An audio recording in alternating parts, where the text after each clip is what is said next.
Chapter 6, Episode 6. Back at the hotel, Caprice told Sally about Angela's life.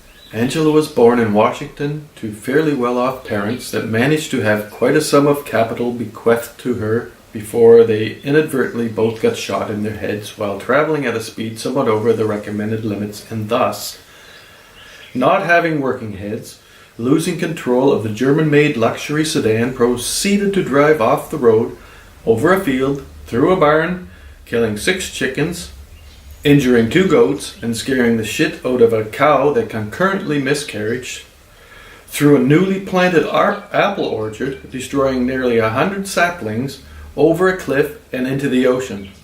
Really? No, but it was like that. You told me a few times. Especially if you were really drunk. Angela was in somewhat of a panic when the screaming of the chickens woke her from her backseat snooze. With so much blood and so few heads in relation to number of bodies in the car, she was certainly in a fright when the car impacted into the shallow water and the airbags burst around her. Had the water been even a few centimeters deeper, she too would have died, for she was unconscious for several hours. When she did awaken, she had to crawl into the front seat over her dead mother, who luckily had the window down to smoke a cigarette, and out that window and into the Atlantic. She did have the presence of mind to take her mother's purse, then crawl back in to take her father's wallet. Then she sat on the beach and let the dawning sun dry her clothes and the items she had from her dead parents.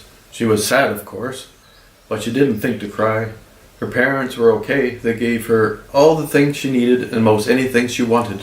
They were, however, never around, and she had a better relationship with a live-in nanny.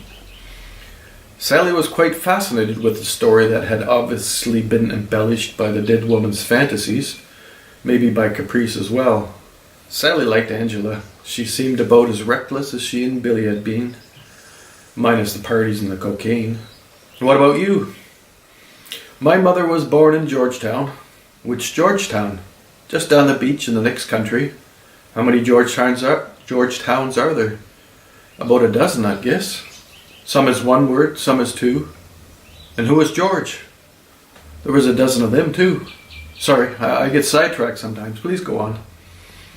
The majority of inhabitants of Guyana are Indians from India, so it is necessary to say Amerindian when referring to the people that may have settled 12,000 or so years earlier, perhaps descendants from the folk that may have wandered over the Bering Strait. Don't think that's settled yet. Anyhow, ocean levels were lower because the Ice Age had a load of water piled up on the 2 poles. So the story goes, but is not relevant to ours. Those folk are about 5% at most. The slave labor industry was the Africans. When that went out of style, the British merchants imported cheap labor from India. We are the bulk of most of the rest of us. Understand? Sally nodded. The mother of Caprice was an Indian of Indian from India descent, as far as she knew. And her father was an American suit from who knew where that had told her mother many lies to have a short romance. He took his business back to the States before the mother of Caprice knew she was with child. Caprice grew up poor. That was normal in Guyana. Too many resources and no infrastructure. She was not so pleased to learn about her father. And on her 16th birthday, she tracked him down, said, "Hi, Dad," and put a bullet in his forehead. It didn't kill him, but did put him in a long coma. He was kept in a coma even longer. She was arrested and charged with attempted manslaughter. She was Catholic about it and played the Jesus protagonist and answered no questions. She didn't even bother with some silly rhetorical thing he was said to have said. She knew he didn't.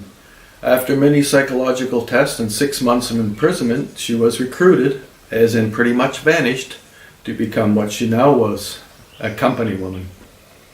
Are you seeing anyone back in Washington? I see many people. It's a big city. Caprice looked at Sally. There was no way of telling if she was fucking with her or simply misunderstood the question. Sally smiled. I'm dating an English professor. Well, dating is a euphemism. He's my on-call lover. He's a great lover and a good professor. Even when we aren't having sex, I like being with him. Do you think he would be jealous of me?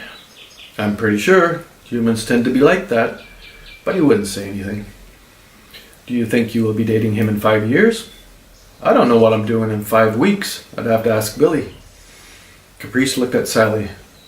Tell me about you and Billy when you were kids. Sally told Caprice about growing up in Detroit with Billy as her best friend from the time they had both crawled around on the dirty floors of either one of their mothers. No dads. But they hadn't thought to track them down and kill them. They were a team and the rest of the world could go to hell. Sally told Caprice about stealing cigarettes and cars and how that hobby landed them in a clinic that led to being recruited by the company for intensive training. It was a serious update.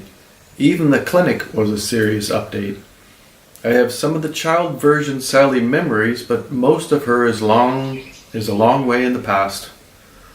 Sally and Caprice talked long into the night, learning about each other, getting to know each other again for the first time, feeling more relaxed in each other's company.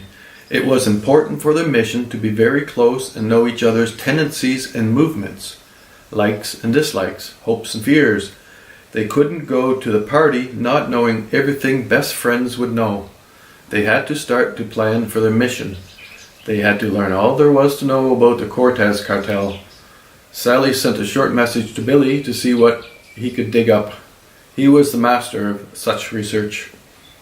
Caprice and her partner knew almost everything there was to know, just not what was on his computer that was not connected to the internet.